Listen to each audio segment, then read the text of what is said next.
ఈ సృష్టిలో కేవలం మూలశక్తి తప్ప మరేది మనుగడలో లేదు.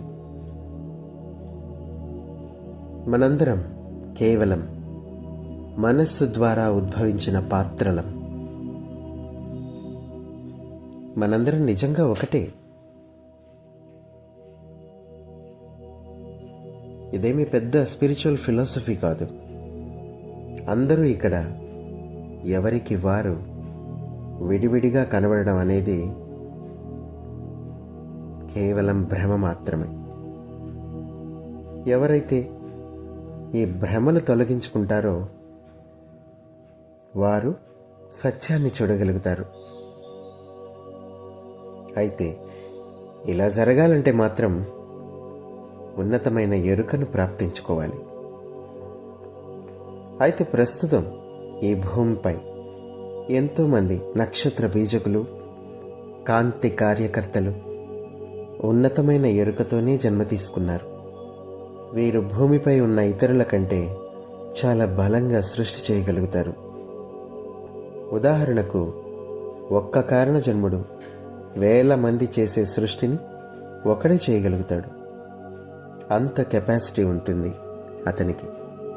నిజానికి ప్రజలందరూ ఒక సామూహిక చైతన్యంలో భాగంగా ఉంటున్నారు. వీరందరూ విడివిడిగా ఉంటున్నా వారందరికీ పర్సెప్చువల్ అగ్రిమెంట్స్ ఉన్నాయి కనుక వారందరూ ఒకే వాస్తవాన్ని చూడగలుగుతున్నారు. కానీ వారందరూ ఈథర్ ద్వారా ప్రసారమవుతున్న పరిశుద్ధమైన శక్తిలో ఒక భాగంగా మాత్రమే ఉన్నారు. ఒక విధంగా ఆలోచిస్తే వీరందరూ విడివిడిగా ఉన్నట్లు కనిపించిన ఉన్నత దృష్టికోణం నుంచి చూస్తే మాత్రం అందరూ ఒకటే. ఈ భూమి మీద మాత్రం మనుషుల మధ్య సపరేషన్ అనేది కేవలం భ్రమ. వారందరూ నిజంగా ఒకటిగానే ఉన్నారు. కనుకని ఇక్కడ అందరి మధ్య టెలిపతి అనేది సర్వసాధారణంగా ఉంది.